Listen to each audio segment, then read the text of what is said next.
Boa noite, gente. Tô me preparando para dormir. E antes de dormir, eu vou ler um capítulo desse livro do Luciano Subirá, Voz de Muitas Águas, quando a palavra de Deus fala mais alto. Eu tô no capítulo 6 e é a Voz dos Mexericos. Mexericos. A voz dos mexericos. Eu vou ler para vocês.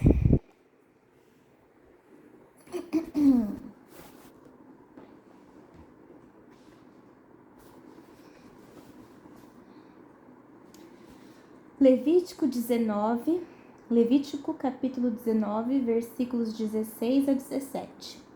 Não andarás com mexeriqueiro entre o teu povo. Não atentarás contra a vida do teu próximo. Eu sou o Senhor. Não aborrecerás teu irmão no teu íntimo, mas repreenderás o teu próximo. E por causa dele não levarás sobre ti pecado. A ordem de Deus é clara: ninguém deve andar com mexeriqueiros no meio do povo de Deus. A definição do dicionário Aurélio para o verbo mexericar é narrar em segredo e astuciosamente, com o fim de malquistar, intrigar ou enredar. Andar com mexericos, fazer intrigas. E na definição de mexeriqueiro, encontramos o termo leva e traz, ou seja, fofoqueiro. A implicação espiritual desta prática não pode ser definida com nenhuma outra palavra a não ser a palavra pecado. Mexericar é desobedecer a Deus, portanto, é pecado e ponto final. Além disso, o versículo seguinte a esta proibição divina nos revela que peca não somente o que faz o mexerico, mas também o que dá ouvidos a ele. Note a expressão: não deixarás de repreender o teu próximo, e não levarás sobre ti pecado por causa dele. A Bíblia está dizendo que quando uma pessoa dá ouvidos ao mexeriqueiro, ela está sendo cúmplice com ele, está levando sobre si um pecado por causa da outra pessoa. A única forma de não pecarmos, juntamente com o que traz o mexerico, é repreendê-lo e recusarmos-nos a dar-lhe ouvidos. Eu sempre aconselho o seguinte aos irmãos do rebanho que eu pastoreio: se alguém vier falar mal de fulano, pegue esta pessoa, leve-a até o fulano e peça-lhe para falar as mesmas coisas na frente dele. Se ela aceitar, dê-lhe ouvidos e tente ser um pacificador. Se ela recusar-se a fazê-lo, não a ouça e repreenda por estar sendo mexeriqueira. Infelizmente, a maioria não pratica este princípio, mas os que o fazem têm visto que ou ganham o mexeriqueiro, tirando-o do pecado, ou no caso de não conseguirem isto, pelo menos não são mais incomodados pelo agir incorreto da outra pessoa. Infelizmente, a maioria não pratica este princípio, mas os que fazem têm visto que ou ganham o mexeriqueiro, tirando-o do pecado, ou, no caso de não conseguirem isto, pelo menos não são mais incomodados pelo agir incorreto da outra pessoa. O mexerico é uma voz maligna e, infelizmente, ela pode ser encontrada em qualquer igreja. Os estragos que esta voz tem causado são incalculáveis. Quantas intrigas, divisões, separações e inimizades são geradas pela língua que destila veneno? O cristão tem que estar perto o suficiente da palavra de Deus a fim de abafar esta voz. Não me refiro apenas a vencermos a tentação de pessoalmente mexericarmos, Mais do que isso, refiro-me a nem mesmo dar ouvidos ao mexerico. Ainda que você nunca abra sua boca contra ninguém, mesmo assim você pode pecar mexericando. Para isso, basta você ser cúmplice, dando ouvidos ao que faz intrigas. Não temos que controlar a vida de ninguém. Se alguém estiver em falha, devemos admoestá-lo, pois isto é um mandamento bíblico. Gálatas 6:1, capítulo 6, versículo 1. Irmãos, se algum homem chegar a ser surpreendido em alguma ofensa, vós que sois espirituais, encaminhai o tal com espírito de mansidão, olhando por ti mesmo, para que não sejas também tentado. Observe que a Bíblia fala sobre corrigirmos a pessoa, não brigarmos com ela, mas conversarmos com ela com um espírito de mansidão, ou seja, amorosamente. Mas, se eu não conversar com a pessoa que falhou, eu não terei o direito de sair por aí espalhando a fraqueza dela com os outros. Se aprendêssemos a orar pelas pessoas a metade do que mexericamos, a igreja seria outra. Precisamos reconhecer que o mexerico é instigado por Satanás. Assim sendo, o mexerico não é apenas a voz de uma pessoa que está pecando, mas é também uma voz maligna, instigado por Satanás. Ao escrever a Timóteo, Paulo tratou da questão das viúvas, mostrando quando a igreja deveria sustentá-las e quando deveria rejeitá-las, instruindo-as a casarem-se novamente.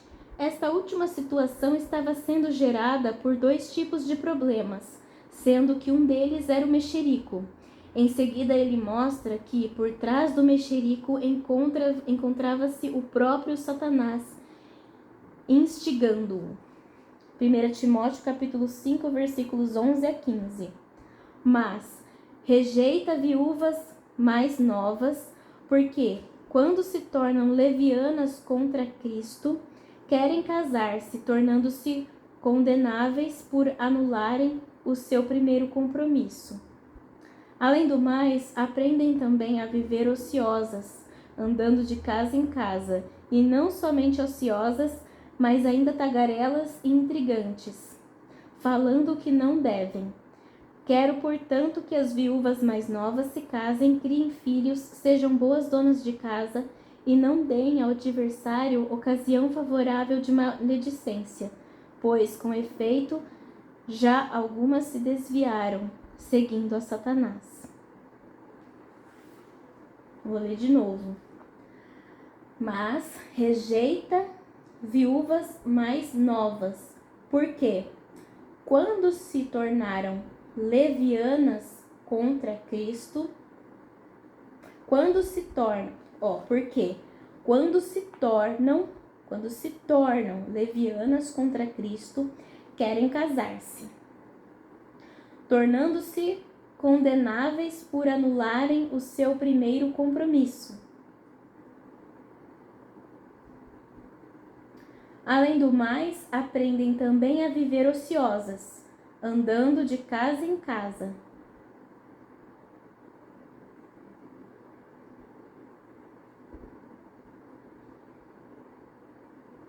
E não somente ociosas, mas ainda tagarelas e intrigantes, falando o que não devem. Quero, portanto, que as viúvas mais novas se casem, criem filhos, sejam boas donas de casa e não deem ao adversário ocasião favorável de maledicência. Pois, com efeito, já algumas se desviaram, seguindo a Satanás. 1 Timóteo capítulo 5, versículos 11 a 15. A voz do mexerico nunca edifica ninguém, tampouco produz unidade, harmonia, comunhão ou amor. Pelo contrário, ela é um instrumento de divisão, de mágoa e de muita dor.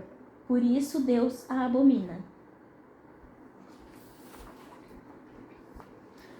Paulo diz que o fato de serem tagarelas e intrigantes significa que estão seguindo a Satanás. É óbvio que o diabo não apareceu pessoalmente a essas mulheres, mandando que fofocassem, mas ele o fez de uma maneira invisível, pois o agir dele é espiritual.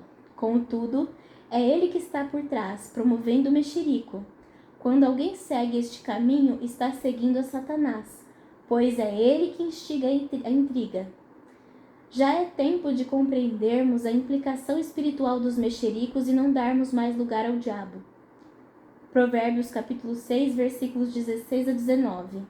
6 coisas o Senhor aborrece, e a 7ª a sua alma abomina: olhos altivos, língua mentirosa, mãos que derramam sangue inocente, coração que trama projetos iníquos, pés que se apressam a correr para o mal, testemunha falsa que profere mentiras, e o que semeia contendas entre irmãos.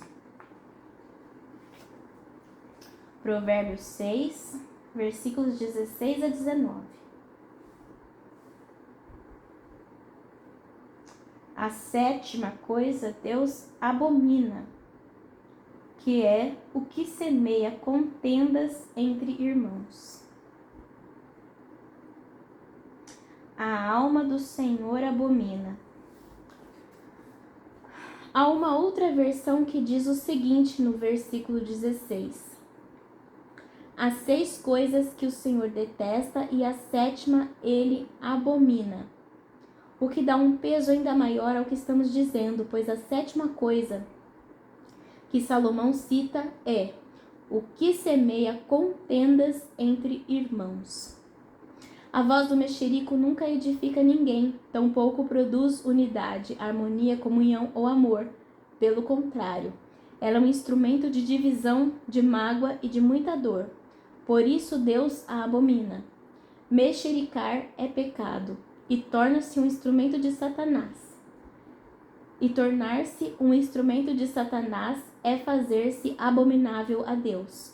Além disso, o mexerico mostra uma falta de caráter, de fidelidade ao Senhor e ao corpo de Cristo. O mexeriqueiro descobre o segredo, mas o fiel de espírito o encobre. Provérbios 11, 13. O que vê o seu irmão falhando e ao invés de espalhar isso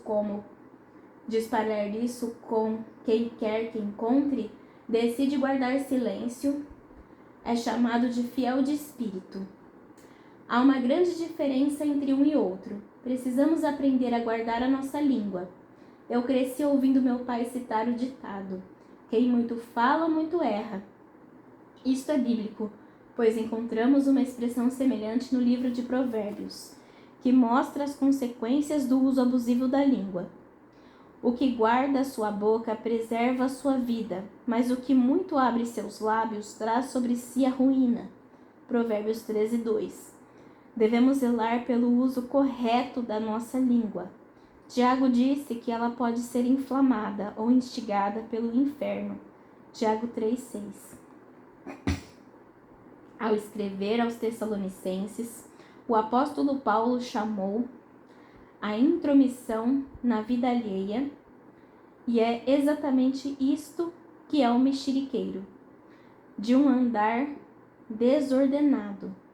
Ao escrever aos Tessalonicenses, o apóstolo Paulo chamou a intromissão na vida alheia de um andar desordenado, pois, de fato, estamos informados de que entre vós há pessoas que andam desordenadamente, não trabalhando, antes se intrometem na vida alheia.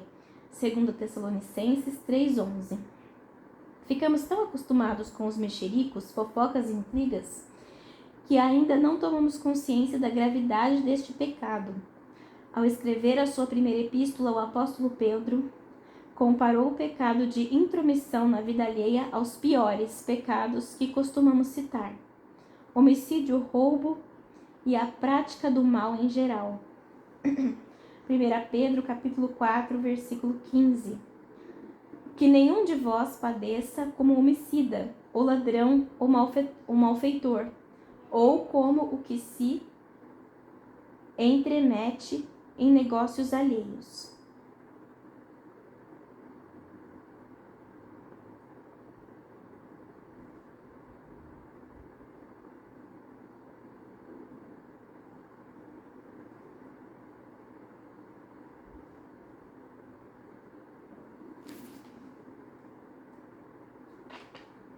Jesus Cristo declarou que prestaremos conta no dia do juízo de toda palavra fútil que sair de nossas bocas.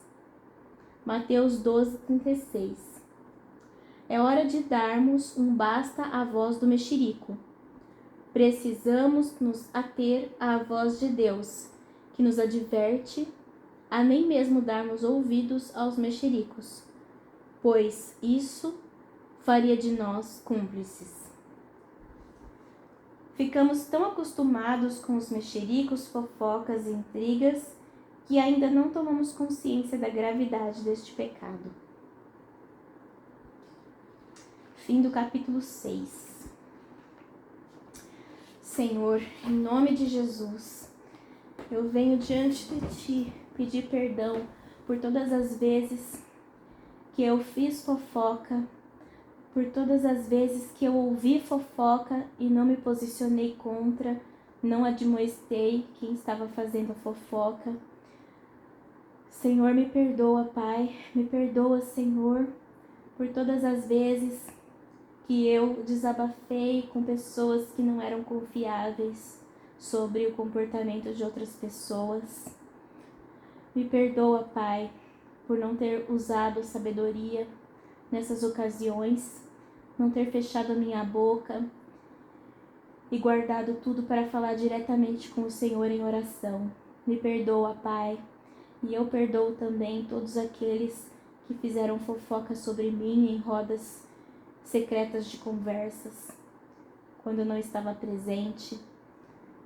Perdoo todos os que fizeram julgamento contra mim, deram mau testemunho sobre mim. Perdoa, Senhor, todos os que fizeram intriga e armaram contra a minha vida e as pessoas que acreditaram nessas intrigas. Eu perdoo, eu libero perdão para todos eles em nome de Jesus, porque eu sei que devo perdoar para também ser perdoada. E assim, Pai, eu peço perdão por todas as vezes que eu participei de fofoca, querendo ou não, Senhor, querendo, fazendo fofoca diretamente ou presenciando, ouvindo, mas sem exortar a pessoa que estava fazendo a fofoca. Me perdoa, Senhor, me perdoa em nome de Jesus. Me cubra com o sangue de Jesus Cristo, que purifica de todo pecado e livra de todo mal. Em nome de Jesus, eu peço que o Senhor me proteja, que o Senhor me cubra, que o Senhor me esconda no teu esconderijo altíssimo. Me cubra na sombra das tuas asas, Pai. Me proteja de todo mal. Dá ordem, Senhor, aos teus anjos para me guardarem na minha noite de sono e me guardarem de todas as setas inflamadas do maligno. Senhor, em nome de Jesus, proteja a minha família, cubra-nos com o sangue de Jesus Cristo. Em nome de Jesus, que nós tenhamos uma excelente noite de sono, um sono reparador, e que a gente consiga descansar e ter paz, shalom, nessa noite. Em nome de Jesus, Pai, nos enche de saúde, de energia, de fé, de amor, de gratidão. Em nome de Jesus, Senhor, nos dá prosperidade. Prosperidade em todas as áreas da nossa vida, Senhor, em nome de Jesus. Assim eu te peço, por fé já te agradeço. Amém.